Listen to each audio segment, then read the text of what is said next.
Welcome to the car conversation. That is me talking on my mind about what's in the market, what's going on,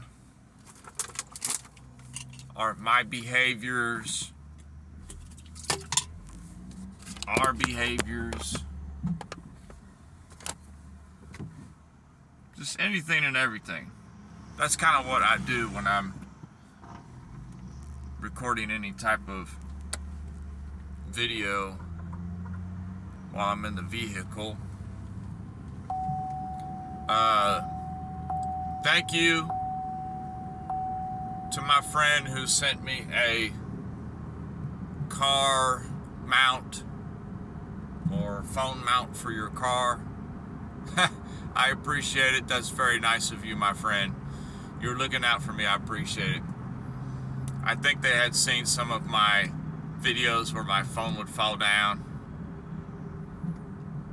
you know, because I just have it sitting up on the dash, and they were like, oh, this is not going to fly, not on my watch, or whatever.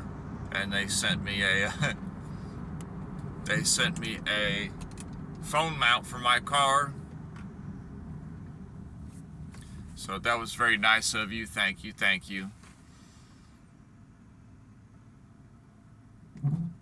I have started an account.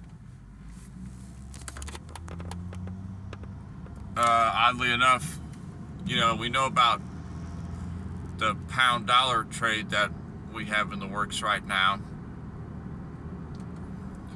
And I was looking to start a separate account for taking positions on solely for dollar yen again, because if you remember, this is like a real deal for me.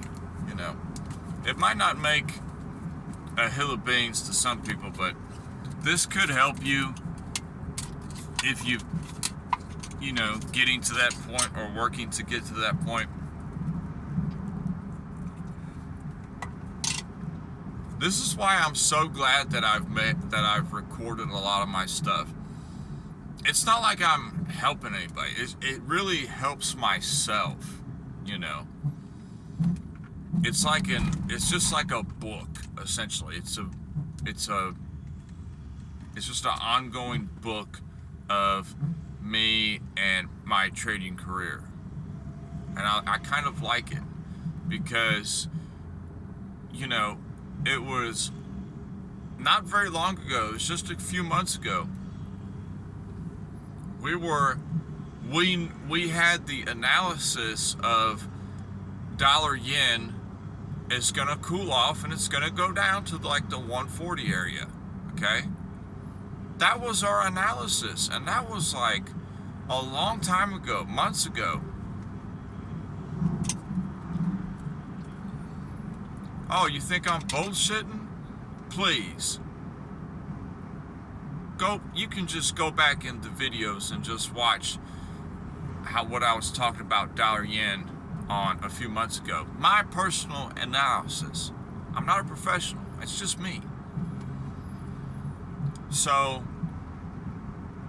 I had come up with the idea of, yes, dollar yen is it's going to cool off here. It's going to dip down here. It's giving all these bear signs, so to speak, you know, and it's going to cool down here. And I have a projection for it to cool down to about this area would be here, you know.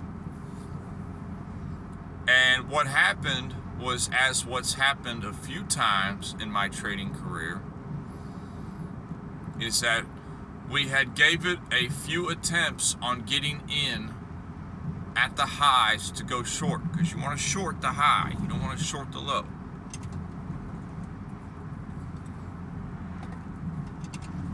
And it's so funny because that time that we were getting short on it, that was when it was like 156, 157, 158, you know, and we were getting short, but we were not giving it the room it needed. breathe, so to speak. You know, I had a decent stop far away, but I've come to learn something about dollar yen, and it's taken me a little time to learn about it. And it's that dollar yen needs to be played slightly different than some of the other forex pairs that I trade personally. Okay, this is kind of like a note to self that dollar yen has a different behavior to it than, let's say, pound dollar. Okay, now you're going to say, oh, that's bullcrap, bruh, everything trades the same. Well, maybe for your style, you know. For mine, it does not. You know, for example, Euro USD, we had taken a trade on an hourly time frame on a demand setup. Okay, it's played out beautifully 2 days ago into today. You know, we had looked at it a few days ago. We had set our order got filled. Now it's in the money. We closed it. Great, we're done with it. It was a beautiful, easy setup. Very logical, very clear point of invalidation. You know, kind of like how the GPP USD trade is right now. That is still open and it's going, you know, that I have on the challenge account. It is a clear-cut, smooth, simple trade, so to speak. There's an invalidation point. We lose, we lose. We win, we win. There's a take profit point. We have rules to the trade. And it makes me think of dollar yen has just slightly different behaviors according to the way I trade. Because when I was looking at it a few months ago and I saw that the high time frames were looking for a cool off, I was trying to get in on that. But I wasn't using I was trying to use this strict regimen of, okay, here to here type deal. And a lot of time, on a lot of big time frame trades, big ideas you have, you know, dailies and weeklies that you see, you really have to just position yourself to be able to stay in the move. Okay? And dollar yen's really taught me that, to, if I really see something, to just find a way to make my orders to where I stay in the move, no matter how high it goes against us or how low it goes against us, so to speak. Because what happened was, okay, we were looking at the 158, 157, 159, and it ended up going to 160. Okay, great, you know, and then it cooled off for a minute, a few days, and we had said, okay, well, we missed the move. Okay, no big deal. It stopped us out. We were liquidity. That's fine. We had the right idea, but we didn't give it enough breathing room. That's okay. I'll take that L. No big deal. And then a couple weeks later, it had gone up to, I think it had the high of 162, just off the top of my head, I think. And then what did it do? It finally, a couple weeks later, made that big move that we were looking for to get paid on. It went right to where the analysis, our personal analysis, was telling us, okay, yes, we are going to cool off down here to the 140s. And it was beautiful. It did just that. So it's kind of taught me that if I'm going to be doing the high time frame trades, my goal now on that is just to be able to stay in it and to position myself in a way that I can. Now, how do I do that? By setting low increments with no stops and setting lower, you know, basically no stops. There's a mental stop, but no physical stop on the exchange. And that seems crazy, but it's just the way that it can be sometimes when you're looking at those high time frame deals. I mean, a lot of times when you're buying a stock, are you putting a stop limit order in there? Most people don't, honestly. They just buy the stock in the hopes of it to go up. But in this particular case, all I had simply to do was just, when I was getting in at the 158 area, okay, that's an order there, and I should have had more orders above. I should have had another order at 160, another one 162, another one 164. You know, I should have let myself be comfortable with it going that high up. It would have just been more positions that I could have gotten filled for the cool-off. And what comes with that, it boils down to like conviction on your setups and how much conviction you have on you being right. And that's what's been so beautiful about my trading career, is that the convictions, they just keep getting stronger because more and more of my personal analysis plays out, which is like a thing of beauty. It's amazing when you get to a level of, okay, yes, I had this idea. Oh, it played out. It played out how I was projecting based on the chart and how people tend to behave and where people usually put their stops. Because that's kind of all it is to me at this point, is where I'm projecting the masses to be placing their stops, and they're having their ouch moments and me getting in on those ouch moments for a random entry to be able to get filled and to go up, if that makes sense. So dollar yen has really been a teacher to me this year on 2024. It has taught me that yes, you are not crazy. Yes, your analysis on the higher time frames, you're getting the ideas right, you're getting the direction right. You have to allow yourself the drawdown and the ability to just get filled even more. And that's where trading light is such a beautiful thing, because when you scalp, you tend to trade a little heavier. But when you trade light, you're able to just get more.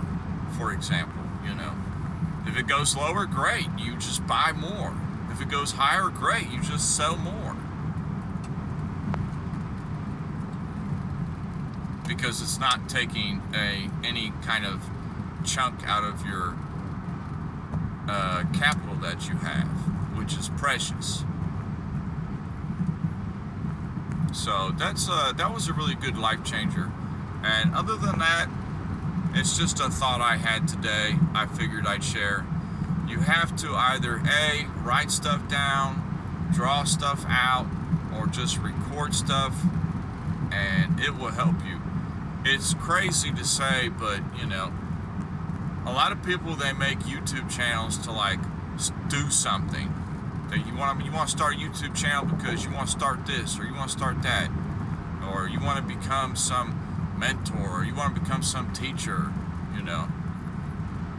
Some people are well suited for that.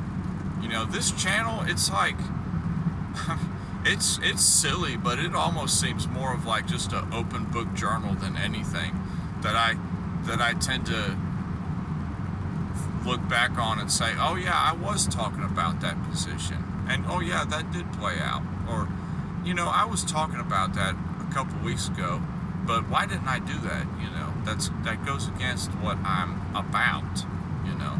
So it kind of holds me accountable personally. So it's a lot of things why I like this channel, you know. So